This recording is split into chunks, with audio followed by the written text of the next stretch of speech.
Bible में दो शहर थे जिन्हें सोडोम और गमोरा कहा जाता था। इन शहरों में लोग रहते थे जिन्होंने बहुत बुरे निर्णय लिए और किसी की नहीं सुनते थे, यहां तक कि भगवान की भी नहीं। भगवान ने जो हो रहा था उसे देखा और बहुत दुखी हुए। उन्होंने फैसला किया कि वह इसे और आगे नहीं बढ़ने दे सकते। लेकिन एक अच्छे आदमी लॉट थे जो अपने परिवार के साथ सोडोम में रहते थे।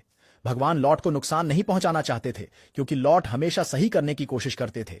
इसलिए भगवान ने दो देवदूतों को पुरुषों के रूप में वेश बदलकर सोडोम भेजा। वे लोग लूत के घर गए। लूत ने उन्हें देखा और उन्हें अंदर आमंत्रित किया, मेहमान नवाजी करते हुए। पहले तो उसे नहीं पता था कि वे देवदूत हैं, लेकिन वह सुनिश्चित करना चाहता था कि वे उसके शहर में सुरक्षित रहें।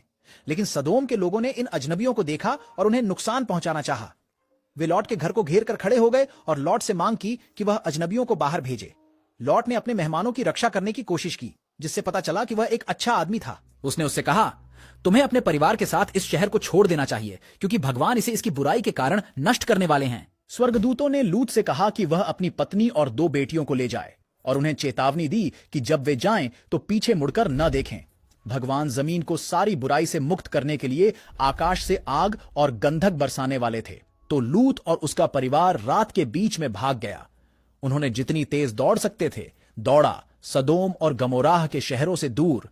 उनके पीछे आकाश जल उठा। जब आग गिरी, उन शहरों में सब कुछ जलकर राख हो गया।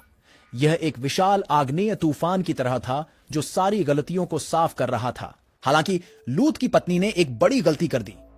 भले ही फरिश्तों ने उसे मना किया था, उसने यह देखने के लिए पीछे मुड़कर देखा कि शहर का क्या हो रहा है, और क्योंकि उसने नहीं सुना, वह नमक के स्तंभ में बदल गई और वहीं हमेशा के लिए रह गई। लूत और उसकी बेटियां आगे बढ़ती गईं, सुरक्षित, क्योंकि उन्होंने चेतावनी सुनी थी। उन्होंने पीछे मुद्दाकर न देखने की बात याद रखी और आगे बढ़े, याद करते हुए कि क्या होता है जब लोग सही काम करने का चुनाव नहीं करते हैं। उन्होंने बुरे फैसलों के परिणाम और भगवान की बात सुनने और अनुसरण करने के महत्व को समझा।